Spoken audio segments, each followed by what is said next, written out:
Hello students, I am Dr. Umesh Bansod from the Department of English, JM Patel College Bhandara, Maharashtra. आज के इस lecture में हम discuss करेंगे न्यू एजुकेशन पॉलिसी 2020 के तहत बदले हुए नए सिलेबस को। हम सिलेबस को डिस्कस कर रहे हैं। न्यू सिलेबस 2022-23 ऑनवर्ड ये सिलेबस चलने वाला है। कंपल्सरी इंग्लिश बीए सेमेस्टर 1 राष्ट्रसंत तुकडोजी महाराज नागपुर यूनिवर्सिटी नागपुर द्वारा प्रिस्क्राइब ये सिलेबस है। 2022-23 इस सेशन के आगे ये सिलेबस आपको पढ़ना है। महत्वपूर्ण कौन कौन सी बातें सिलेबस में है, क्या नए चेंजेस है, न्यू एजुकेशन पॉलिसी डॉक्यूमेंट 2020 किस बात की उम्मीदें हमसे करता है, टीचर से उम्मीदें क्या है, स्टूडेंट से उम्मीदें क्या है, सिलेबस फ्रेमर्स की उम्मीदें क्या है। ऐसे बहुत सारे विषयों को जानने का एक मौका इस माध्यम से हमें मिलेगा। बैचलर ऑफ आर्ट्स जिसे हम बीए के नाम से जानते हैं, पार्ट 1 एग्जामिनेशन फर्स्ट सेमेस्टर के सिलेबस को हम डिस्कस करेंगे। As usual theory marks will be of 80 और इंटरनल असेसमेंट होगा 20 मार्क्स का। कुल मिलाकर 100 मार्क्स के लिए आपका असेसमेंट होना है। प्रिस्क्राइब टेक्स्ट बुक जो है, अब वो एल्यूरिंग एरोमा इस नाम से टेक्स्ट बुक आपको पढ़ना है और ये text book of compulsory English है as per new education policy 2020 और मैकमिलन एजुकेशन ने इसे पब्लिश किया है। तो ये महत्वपूर्ण बुक रहेगी आपके सेमेस्टर 1 के पढ़ाई के लिए। इसमें यूनिट 1 20 मार्क्स का होगा। जिस यूनिट 1 की हम बात कर रहे हैं वो यूनिट 1 प्रोज सेक्शन कहलाता है। इसमें what we must learn from the West, Narayana Murthy के अनुभव को हम जानने का प्रयास करेंगे। ये पहला प्रोज एक्सट्रैक्ट होगा जिसको हम डिस्कस करेंगे। प्रोज सेक्शन में यूनिट 1 में दूसरा इंपॉर्टेंट चैप्टर हम डिस्कस करेंगे द सुपर मॉम मेरी कॉम। मेरी कॉम के बारे में कौन नहीं जानता। दुनिया के सभी देशों में मेरी कॉम ने भारत का नाम ऊंचा किया है। मेरी कॉम कौन है, किस प्रकार से उन्होंने संघर्ष का सामना किया, ऐसी बहुत सारी चीजों को हम जानने का प्रयास करेंगे इस प्रोज के माध्यम से। तो यूनिट 1 में ये दो इंपॉर्टेंट कंटेंट्स है। तीसरा एक इंपॉर्टेंट पार्ट होगा द न्यू फ्रेंड्स, सच्चे दोस्तों की कहानी है और ये कहानी भारत के सबसे जाने माने और बहुत बड़े नाटककार उपन्यासकार जिन्हें हम कहते हैं वो मुंशी प्रेमचंद की कहानी है। इस कहानी के माध्यम से हम इंग्लिश लिटरेचर में हिंदी और उर्दू साहित्य को लिखने वाले राइटर्स किस प्रकार से कहानियां लिखते हैं, किस प्रकार से अपने हुनर को उन्होंने साबित किया है, इस बात को भी समझने का प्रयास करेंगे। फर हेक्टर ह्यू मुनरो की एक कहानी है जिन्हें साकी के नाम से हम जानते हैं और हेक्टर ह्यू मुनरो एक जाने माने ब्रिटिश राइटर है। फर स्टोरी के माध्यम से भी हम साकी को जानने का प्रयास करेंगे। तो ये कुल मिलाकर 4 इंपॉर्टेंट प्रोज आपको पढ़ने हैं यूनिट 1 में प्रोज सेक्शन में। यहाँ से फिर यूनिट 2 शुरू होता है। It is totally devoted to poetry section. Kali the mother Swami Vivekananda की एक बेहतरीन कविता हम पढ़ने जा रहे हैं सिलेबस में। स्वामी विवेकानंद अपने अनुभवों के बारे में, अपने आध्यात्मिक अनुभवों के बारे में किस तरह से कविता के माध्यम से बयां करते हैं, एक्सप्रेस करते हैं, हम जानने का प्रयास करेंगे। एक और इम्पोर्टेंट इंस्पिरेशनल पोएम है एडगर अल्बर्ट गेस की जिसका टाइटल है डोंट क्विट। और डोंट क्विट के माध्यम से British American writer Edgar Allan Guest को हम समझने का प्रयास करेंगे। तो पोएट्री सेक्शन में ये दो इंपॉर्टेंट लैंडमार्क पोएम्स हमें पढ़नी है। इन द बाजार ऑफ हैदराबाद सरोजनी नायडू की एक महत्वपूर्ण पोएम है जो इसके पहले के सिलेबस में भी प्रिस्क्राइब थी। इस बार नए सिरे से हम नए सिलेबस में भी डिस्कस करेंगे। In the bazaars of Hyderabad Bharat के उन दिनों के बाजारों की बात करती है, मार्केट्स की बात करती है जब ब्रिटिश इंडिया हुआ करता था, हिंदुस्तान हुआ करता था, हिंदुस्तान के भारत बनने की प्रक्रिया शुरू थी। सरोजनी नायडू भारतीय बाजारों की विविधता के बारे में किस प्रकार से वर्णन करती है, इस कविता के माध्यम से हम जानने का प्रयास करेंगे।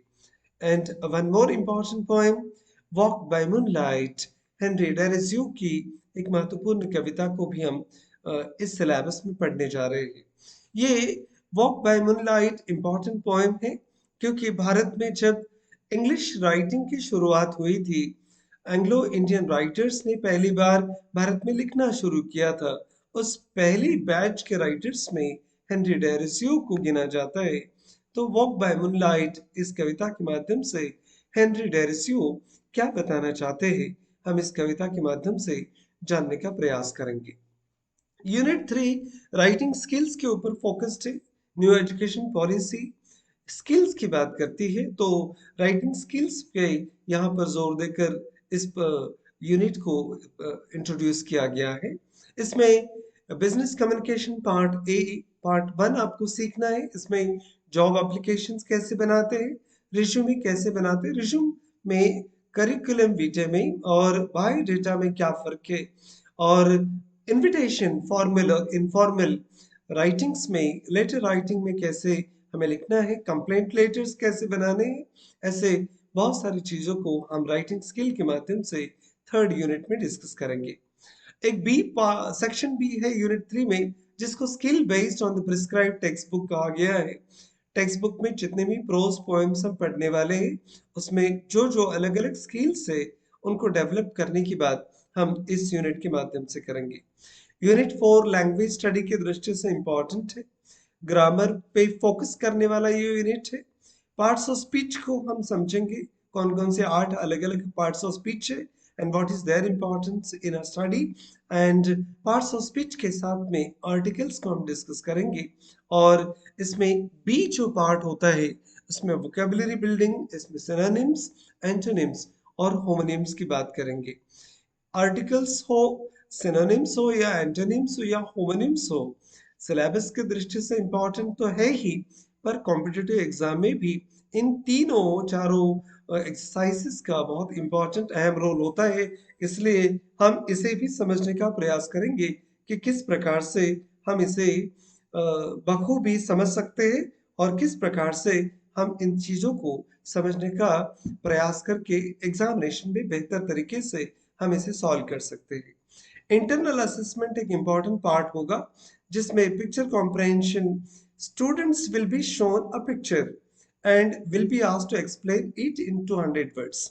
एक नया एक्सरसाइज आपको देखने को मिलेगा इस सिलेबस में। हम आसान शब्दों में से पिक्चर रीडिंग कह सकते हैं। कोई चित्र आपको दिया जाएगा, दिखाया जाएगा, उसको देखकर आपको उस चित्र को 200 शब्दों में 200 वर्ड्स में एक्सप्लेन करना है।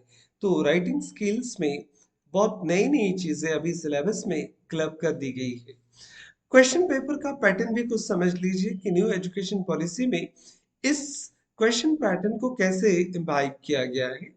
क्वेश्चन नंबर 1A जो है वो 3 शॉर्ट आंसर क्वेश्चन के साथ पूछा जाएगा, to be attempted out of 6 in about 75 words. तकरीबन 75 वर्ड्स में आपको ये आंसर लिखने हैं। At least one question from each prescribed lesson. जितने 4 अलग अलग प्रोज है, हर एक में से एक क्वेश्चन तो पूछा जाएगा। 5 मार्क्स के ये क्वेश्चंस होंगे, 3 टोटल 15 मार्क्स यहाँ पर आपके कवर होंगे।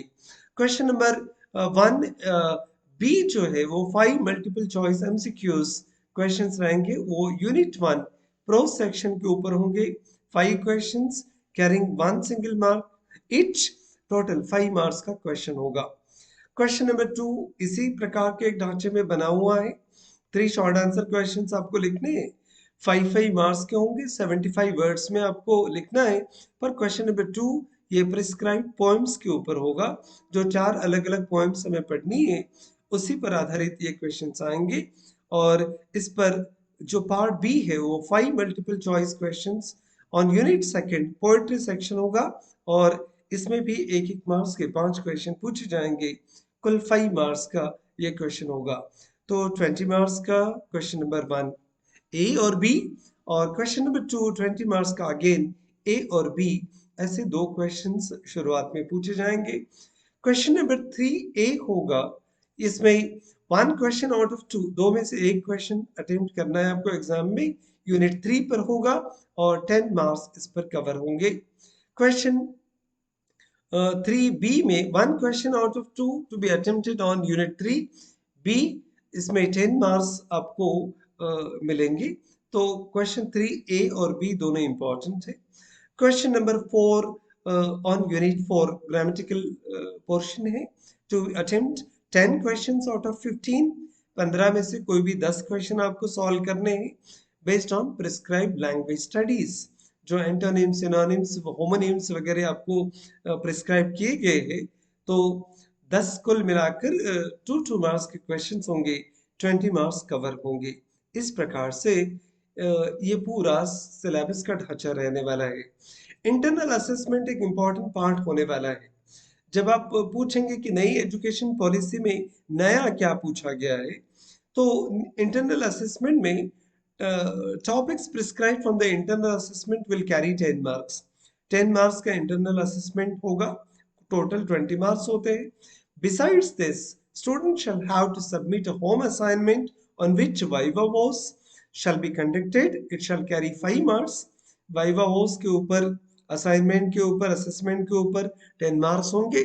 5 मार्क्स का वाइवा आपका होगा, और जो 5 रिमेनिंग मार्क्स है will be allotted for student participation in departmental activities including their regular attendance and study tour by forming cluster of colleges.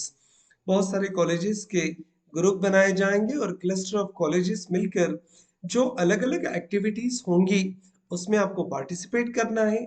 आपको आपका अटेंडेंस मार्क किया जाएगा और इसके आधार पर ये कुल मिलाकर 20 मार्क का आपका असेसमेंट होना है. उम्मीद करते हैं ये डिस्कशन आपको नए सिलेबस से रूबरू तो कराता ही है, समझने में मदद करता है. And this video will definitely help you to understand the new prescribed syllabus of RTM Nagpur University. And this video is also, as usual, available on Grammar Planet by Dr. Umesh Bansur. Thank you very much for watching this video.